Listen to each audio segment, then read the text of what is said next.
Hello, I'm Leon, and I'm 13 years old. And my story is about how I got bullied at school. I never thought it could happen to me, and I want to share with you what I had to go through and how I got it to stop. It all started when my older sister Laura moved to another high school, as she had this amazing dance talent that they specialized in. I missed her terribly on my daily walk to school, as now she had to travel far away and had to leave the house really early. However, it was okay as we both walked to school with my best friend Max. We'd all have such a laugh together. That was until Max and his parents moved away, as his mom got a new job. I was mortified as it all came so out of the blue when he told me, and he was mortified too. Now I'd have to walk to school and back on my own when we went back after the summer vacation. During my summer vacation, I especially missed Max, as we'd always be at each other's houses. Laura was always busy seeing her friends or going to dance rehearsal. I felt so alone, and I was dreading the walk to school when we went back. I did have another friend at school called Julian, but he had to get the bus to school, and most of the time after school, he went to football practice as he loved sports. And soon the time arrived when we went back to school. My walk alone was long and boring. But just a few days in, something happened, and everything changed. One day, I met Simon on my way home after school. Simon went to my school and was a couple of years older than me. He had a reputation for being a bully, as he was bad-tempered and didn't care what anyone thought of him. He also knew he intimidated others as he was taller. So I was walking home, minding my own business, when I saw Simon ahead, listening to music. Well, I decided to rush past him and avoid him. But when I tried to go around him, he suddenly moved, and I bumped into him. He was furious. "What's the matter with you?" he said. "Can't you watch where you're going?" I tried to say something back, but I got my words jumbled with the shock of his outburst, and he just laughed at me and called me weak. To make matters even worse, I suddenly realized that Leia, Mary, and Paul were also nearby and joined in with Simon as he laughed at me. I could feel my cheeks burning bright red, which Simon also cruelly pointed out. I didn't know what to do, so I ran home and heard them all laughing and talking about me as I did. When I got home, I felt so sad and down. How could they be so mean? However, when my mom asked me how school was, I didn't want to tell her what happened, so I told her everything was fine. I assumed seeing Simon on my way home was a one-off, so I wouldn't have to hopefully deal with it again. The next morning, I told Julian about it, and he dropped the bombshell that he knew Simon had moved nearer to me now. That was his new walk to school.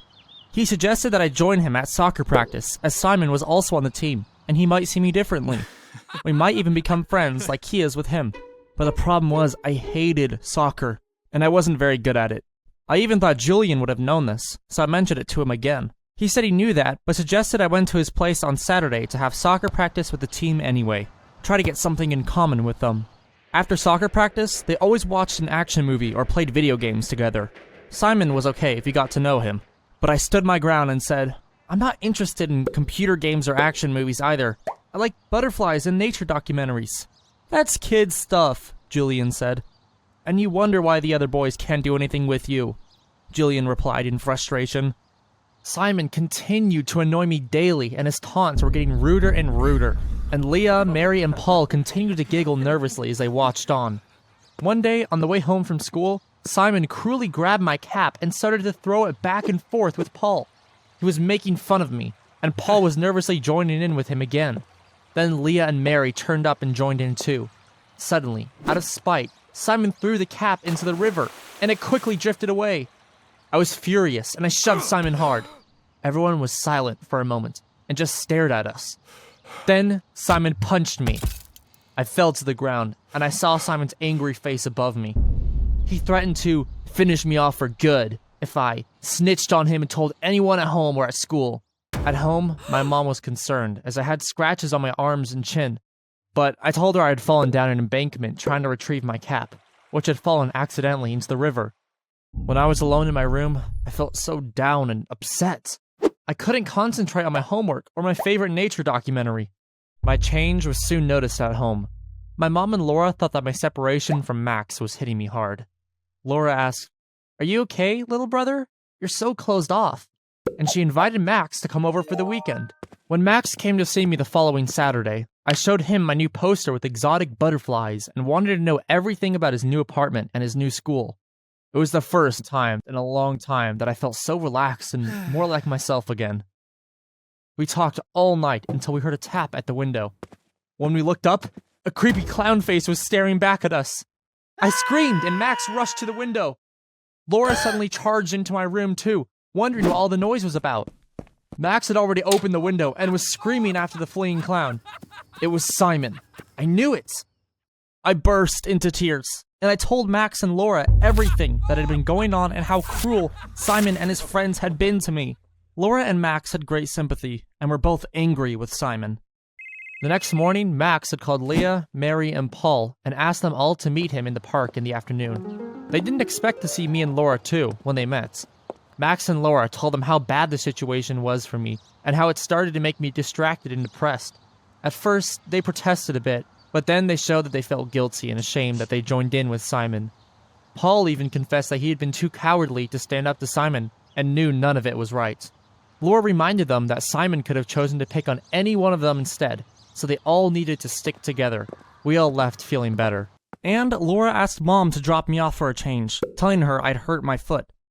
But I knew Mom couldn't pick me up as she was working. I panicked. But Laura assured me that she intended to deal with Simon after school, so I assumed that she'd walk me home. Leah, Mary, and Paul were now talking to me again and staying with me during the break, which Simon seemed confused by, but didn't seem to care too much. He even made a quip about me paying for protection, which he thought was just as sad as me. After school, I looked around for Laura, but I couldn't see her anywhere. How could she not show up to walk me back?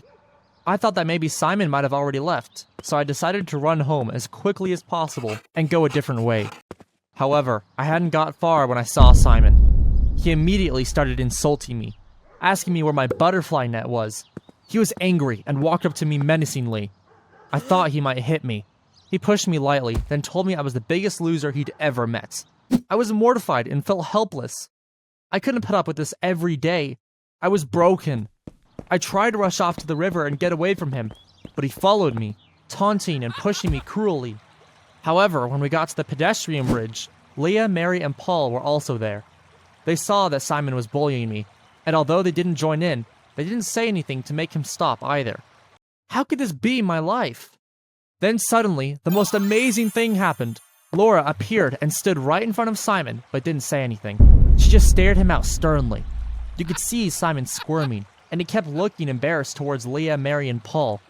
Laura demanded that he leave me alone from now on, and that if she heard differently, she'd deal with it. Plus, he owed me a new cap. She also told him how cruel he was for picking on someone younger and shyer than him. It didn't make him tough. It made him a coward, as he knows that I wouldn't fight back. Simon's cheeks flushed red, and he ran off. Leah and Mary looked shocked, and Paul tried to hide his giggles. And I never got bothered by Simon again. I also apologized to Julian for dismissing his help. He was cool about it and understood. I should be me and do whatever I want, but it might also be worth compromising too, even if it means doing something I wouldn't normally do. I even went to a soccer practice, and it was quite fun. Simon ended up going home sick. I think he faked it. He was avoiding me now, rather than the other way around. He was just a coward. Thankfully, I only had a short experience with bullying, but I was determined to help others in the same situation. I spoke with our class teacher, Mrs. Sanders, who ran an anti-bullying project at school, and offered to volunteer. This included handing out flyers and talking to others about their experiences. It made me so much more confident, and I really felt I was making a difference. I even caught Simon one time looking at the flyers, so I hope he might become aware of the consequences of his actions. So please do let me know if anything like this happened to you. And if you are experiencing bullying, then do tell your friends and family, as they will be able to help and give you advice and support. Or if you feel like you can't talk to them, do let your teachers know, and I promise, things can only get better. Please do share your stories, and remember, bullies are cowards. Leave some comments, and I look forward to reading them. Bye for now, and be kind.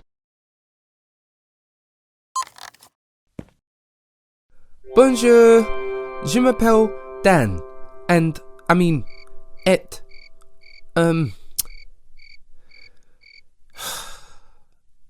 Never mind. I'm Dan, and I'm 14 years old, and my story, well, it won't make me look good, but I do regret what I did, and I know how much I let everybody down, because I faked an injury to get out of a school test, and boy did it spiral out of control. You'll never believe it. So, here's what happened. Firstly, a quick rundown of my family. There is Mum. Then there's my older sister, Anne. Then there is my other older sister, Sal.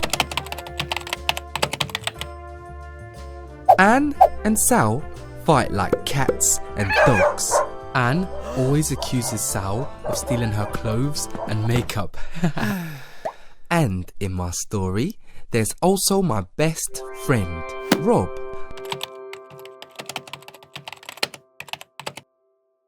So, back to my story. One day, I had this pain in my side. Appendicitis.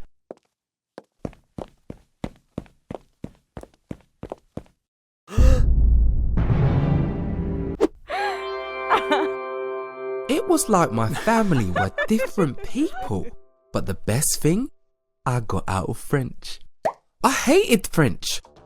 I really tried to learn it, but I always got my la's mixed up with my le's, and don't even get me started on my lays. I dreaded any test, as I always did, so badly. I was in hospital for my appendix for 2 days and at home for 5. And I missed a French verb test. Even better was that the French teacher, Mr. Sayflow, said I shouldn't worry about the missed verb test, that he'd grade me based on what I'd done on my coursework. Result! French coursework was easy as I looked everything up. My appendix was the best thing that ever happened to me. That was, of course, until I got better. And to make things worse, Mr. Sayflow announced a huge verbal French test soon. My worst kind of test, where you have to speak French in front of the whole class. I tried to cram in as much as possible, but I couldn't remember my ils from my elles. I told Rob I'd do anything to get out of the test. Then I said, maybe I should fake an injury. Rob thought I was kidding, of course. And then I thought, maybe I should fake an injury. And I thought about it. And I thought about it. How would I do it? Well, I'll tell you. Firstly, it couldn't be too serious that I'd have to go to the doctor or hospital.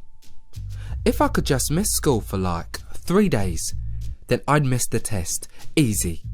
I told them I tripped over the bed. My plan worked.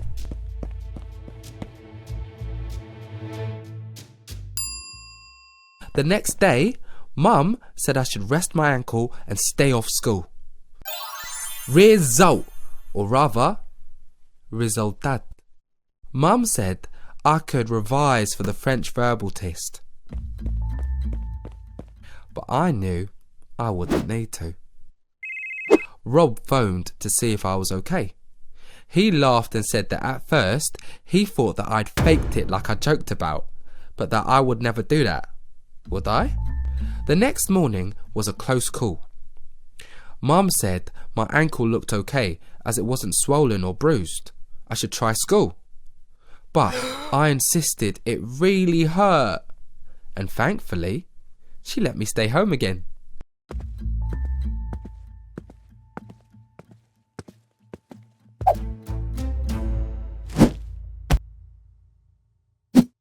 But I had to make it look convincing, as the French verbal test was the very next day.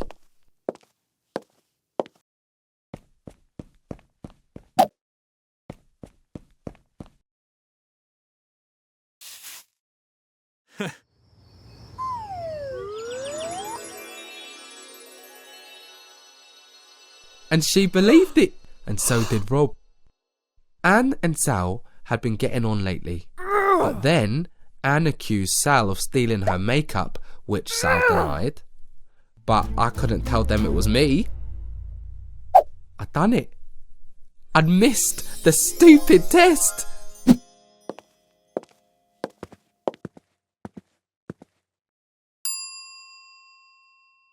But I found out that Mr. Sayflow had been ill, so they had postponed the test 2 today.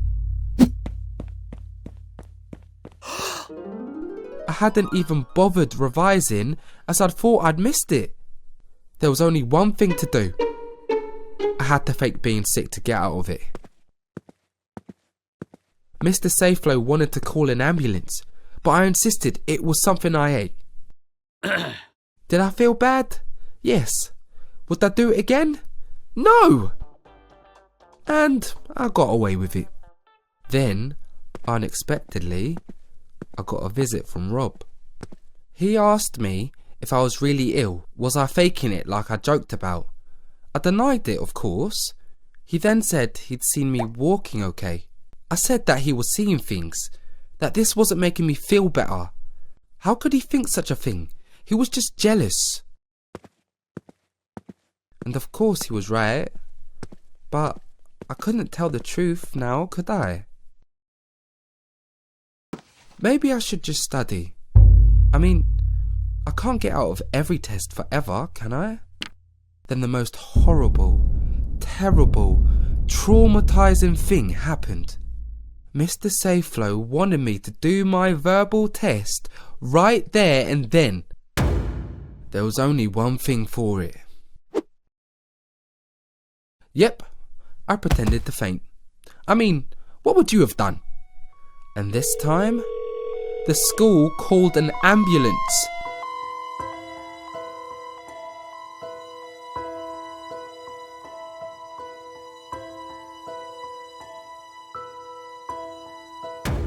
The doctor told me that there was nothing wrong on my x-ray or in my blood. Had the pain improved? I knew I had to tell them the truth, but I couldn't. I wondered if this might be a criminal offence and I'd be sent to jail. And Rob turned up. He told me that I was taking things too far now, that I needed to tell the truth, that he didn't believe I was ill. Not telling the truth would make things worse, that my mum didn't deserve all this. And I said, I don't know what you're talking about. Then Rob said, if you don't tell them, I will. I felt terrible about what I'd done. But I just couldn't tell the truth. What was wrong with me? They told me that it was best to keep me in hospital, do more tests. So I decided to tell them the next morning that I was feeling much better, that perhaps it was rest that I needed. Mum said I had a visitor. Was it Rob again, coming to make me feel bad? Was Mr. Safeflow here to make me do my French verbal test?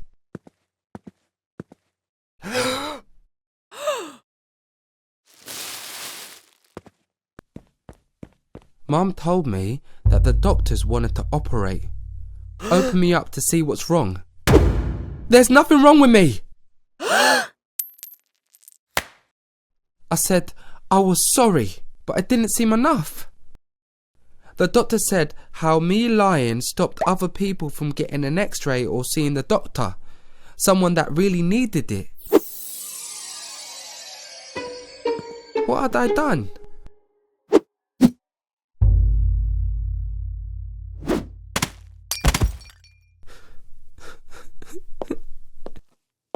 She said that she couldn't help me unless I told her what was really going on. So I told her the truth. That I did it to get out of that stupid French test as I found it all too hard. I said I was so very, very sorry still. That every time I thought about what I did, I cringed. That I realised what I did was wrong. Mum was surprisingly understanding, and the next day she came into school with me. She explained to Mr. Safeflow that I was struggling, and he agreed to give me extra lessons. But then he said I could do the verbal test next month. And he arranged for me to talk with the school counsellor about my study worries and the pressure I felt. And Mr. Safeflow stuck to his word and helped me with French, and I passed. I wasn't perfect, no, but I did it. And guess what? It wasn't so bad. N'était pas si mal. And the funny thing is, I realised I knew more than I thought I did. I was just putting it off all the time, not facing it. And of course I realised how selfish I was, faking my injuries and pretending to be sick when I wasn't. What a waste of everyone's time. And as for Rob, luckily, we're friends again. He never did tell anyone I faked it, as he didn't want to get me in trouble. He also said I should have told him I was struggling with French and he would have studied with me more. If only I'd realised it could have been that easy to get help. It pays to tell your friends, family or teacher if you feel like you're struggling with your schoolwork, before it gets out of hand like it did with me. So tell me, have you lied to get out of a test or doing your schoolwork? Do share your stories. Well, thanks for listening and au revoir, mon ami. Hi, I'm Rosie. I'm 14. Thanks so much for joining me and listening to my story of how cutting corners on my chores became something much more serious. You have to listen to what I did so you don't make the same mistake. This is my house. There's plenty of windows, right? Well, there's plenty of people. First, let me introduce you to my family. First, there's Mom and Dad. My sister Shelly is 19. I hardly see her because she studies all the time. My brother Aaron is 2 years older than me, and he likes to be noisy. They don't always get along. Then there's me. Then there's my 10-year-old brother Charlie. Next is Olivia. She's 8. She loves to paint. Then there's Bobby. He's 5. And the baby of the family, at least until my parents have more, is Sienna. She just turns 3. That's right. My parents have 7 children so far. They just love kids. There are some bad things about coming from a large family. I've never been on a plane because the tickets would cost too much for all of us to travel. In the summer, we mostly just stay home. But there are enough of us to play some pretty cool games. We are experts at hide and seek. One of the bad things about living with this many people is the food. If you open a basket of biscuits in this family, it's gone immediately. And that a lot of people eating a lot of food means a lot of dishes. And we're super fussy eaters. Shelly pretty much lives on crisps. Aaron can't get enough chicken. Bobby has allergies. Mom is vegan. And Sienna loves cucumber. But only if it's cut into discs. In fact, if you want her to try anything new, you pretty much have to cut it into a circle. Charlie, Dad, and me eat pretty much everything. My dad said once that if he kept the dishes clean all the time, then he'd never have a chance to cook us any food. Thankfully, we have a dishwasher. Everyone in our house does chores, even Bobby.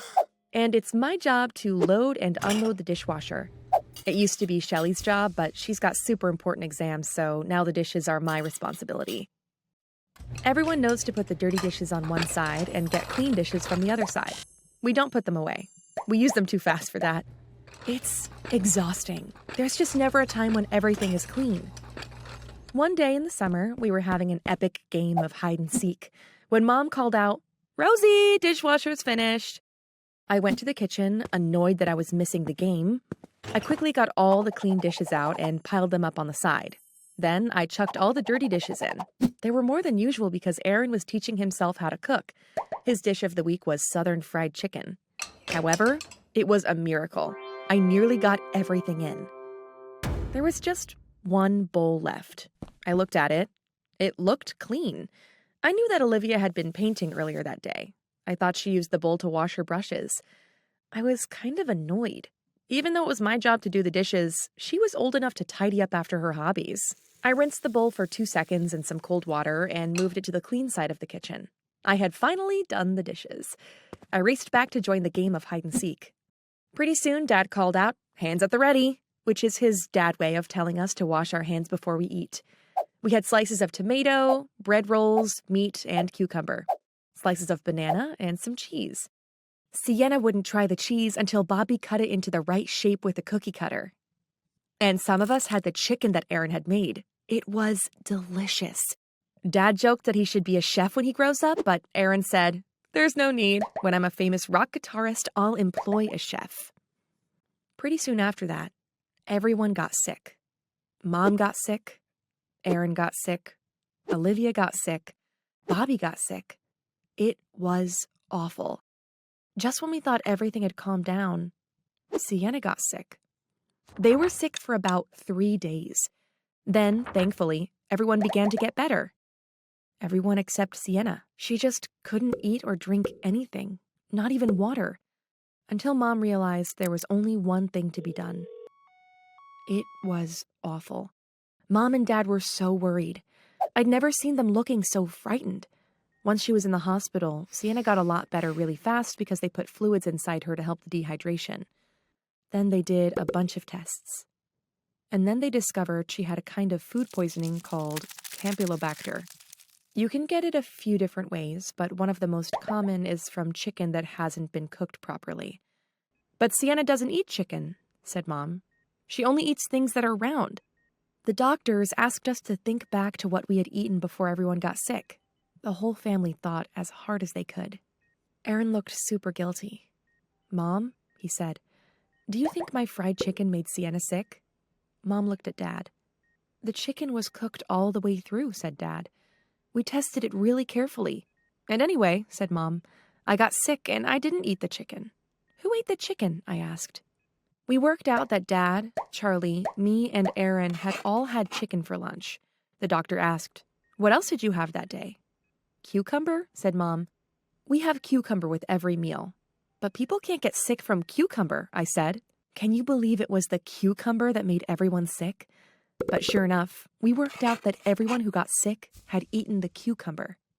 I still didn't understand how my family had gotten so sick from cucumber when the doctor said, "This bacteria can also spread through the juices of raw chicken if you don't wash all the dishes properly." "What?" I said.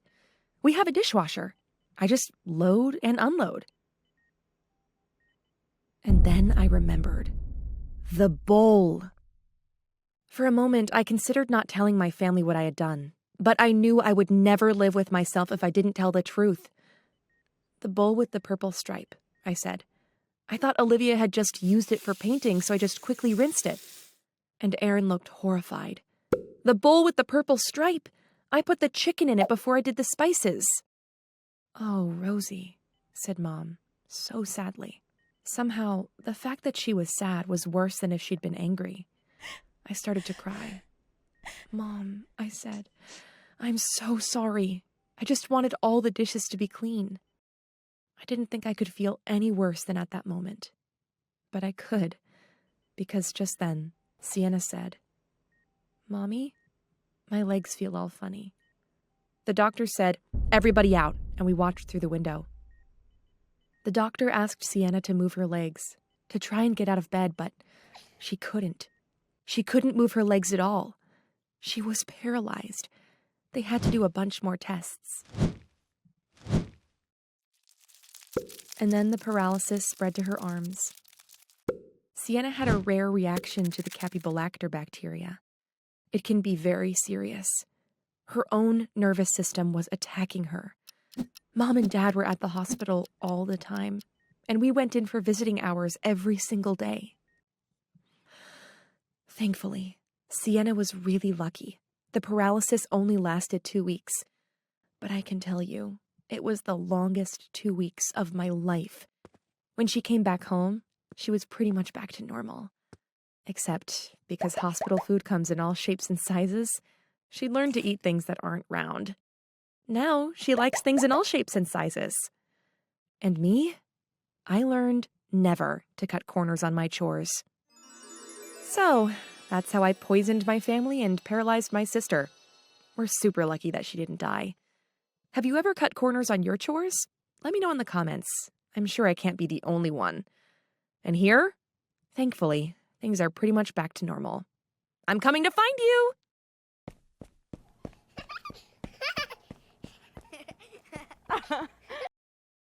Hi, I'm Raj. I'm 14, and this is my new house. It's a lot, right? Like, this is not what normal houses look like. My story is all about how I found a secret passage in our new house. And I can't wait to tell you what I found in there. When I was younger, we lived in a tiny apartment in the city. There was enough room for me, Mom and Dad, but then my sister came along. And then my brother. I was pretty excited when my mom told us that she had a new job at a university and we would be moving into a much bigger house, which was great. But when I realized that it meant I would also be moving schools, not so great. Still, I would be getting my own room and hopefully making new friends. So I tried to see it as an adventure. We packed all our stuff into a moving van and drove here. When she first saw the house, my sister was so scared she burst into tears. Mom said, "What's the problem? It's a huge house with a fantastic garden for you to play in." My sister said, "It's dark." My brother said, "It looks like it's gonna fall down and crush us." I was like, "Mom, it's gonna be hard enough being the new kid in school without being the kid who lives in the weird, spooky house." Dad tried to cheer everyone up and said, "Come on, everyone, it just needs some work to make it cozy." Just then, a ball came over from the house next door, and that's how I met Tim and Eddie. Tim is my next-door neighbor. He said, can we get our ball back?" I was like, "Sure. Hi, I'm Raj. I'm moving in." Eddie, his friend, said, "Yeah, pretty brave." And they both laughed, like they knew something I didn't. I wish I had some of my old friends with me to back me up. Tim said, "Eddie, don't say anything. He can find out for himself." But I already guessed there must be rumors about such a weird-looking house. So I was just like, "Spill it. What happened in my house?" Tim tried to scare me with a story about how a magician used to live there and do weird spells and things. He said the magician died in the house, but his body was never found. Eddie was like, "Tim, if his body was never found, how do they know he died?" Eddie insisted instead that he'd heard a group of nuns used to live in the house. But one day, they all turned into enormous black crows and flew away.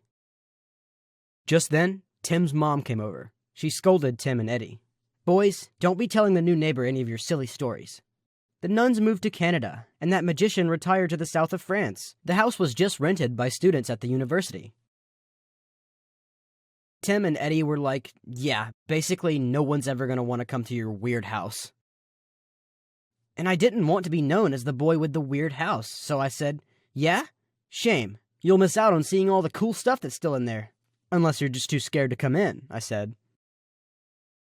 Tim said he wasn't scared of anything, so I said, "Okay, come in then, if you dare." The house smelled weird and creaked a lot, and not all the lights worked. So basically, it was as spooky on the inside as it had been on the outside. We looked through some of the old junk and found loads of playing cards and posters for a show by Maximo the Magnificent. So a magician had lived in my house, but not a magician who did weird spells, one who did magic shows. Lame, said Tim. I was so annoyed, I wanted something that would make Tim and Eddie think me and my house were cool. Ghosts! Yes! Now that would impress Tim and Eddie. I told them it must be a ghost. But I realized it was just my brother and sister exploring the house. But then, there was a weird moaning sound from the next room, like, "Oh." It happened again. "Oh." And Tim freaked when I said I was going to open the door. Eddie shrieked, "Please don't open the door." But I didn't really believe in ghosts, so... Eddie shrieked, "It's the nuns! They're going to turn us into crows!" The figure moaned again. "Oh." But I just shrugged and said, "Dad, enough already. You're so cringe." My dad took the cloak off and laughed at us. "Just came to tell you there's pie if you want some." Eddie and Tim were like, "This is lame. We're out of here." My first shot at impressing my new friends, and now they just thought my house was full of rubbish and my family were cringe. So Tim and Eddie went to leave. We found room after room of old junk and dust. Eddie was like, "Dude, how do we get out of your house?" But I didn't know. It was so dumb. I was lost in my own house.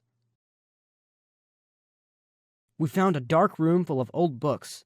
Eddie was like, "Books! Really cool, man. Really cool." I was like, whatever. I leaned against the bookcase. Then, without warning, the bookcase swung open. Eddie and Tim were amazed. There was some kind of secret passage in my house. I wasn't so sure about going in, but I finally had something to impress my new friends with, so I wasn't going to turn it down. It was super dark. I took the lead, but Eddie and Tim weren't far behind. We went down so far that I guess we must be under the house. We came to a dark corridor. Tim said that smugglers used to live in this area hundreds of years ago, and maybe it was an old smuggling tunnel. Eddie said everyone knew that they dug huge tunnels here for the local power plant, and not all of them were used. They started arguing. But I was like, guys, there's someone down here with us. Tim and Eddie laughed. They thought it was my dad again, but then they got closer. There were 3 other people in the tunnel.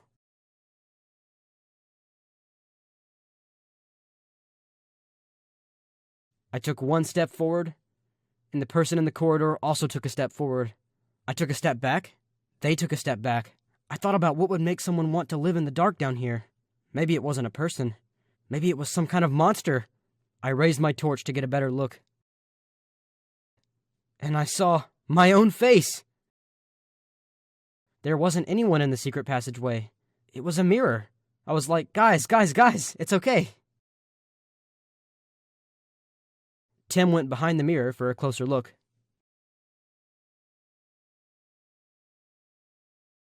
It was some kind of magician's trick, but Eddie and Tim were happy that I had finally been as terrified as they had been. Just then, we heard Tim's mom's voice and smelled her pie. Guys, I said, the tunnel must lead to the kitchen. You can be out of here in no time. And to my surprise, Eddie said, let's have some pie. I'm starving. And Tim said, yeah, then we can explore the rest of the house. We hurried along, hoping there would still be some pie. And then I saw something in the tunnel. I was like, wait, stop! It was a human skeleton. Eddie and Tim called out, Maximo the Magician! And I just... Aah! And you didn't have to have Tim's mom's supersonic ears to hear that. Dad called out, what's wrong? Are you hurt? And I was like, there's a dead body in our new house! We have to get out of here. Wait, said Dad. That doesn't look like bone. Tim was like, the medical students and their Halloween tricks. Oh yeah, said Eddie. Last year they dug a pit outside the house so everyone fell in. Yeah, said Tim. And the year before that they made the doorbell into screaming sounds. That was so funny.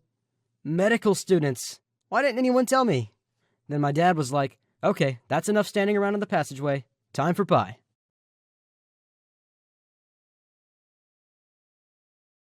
So even though my house is weird and spooky, it did help me to make new friends. Did you enjoy my story? Have you ever found a secret passage? What did you find? Do let me know in the comments. And if you need to move to a new house and go to a new school, just think, you probably won't have to deal with a skeleton in a secret passageway. In the end, my spooky house turned out to be a normal house just like any other.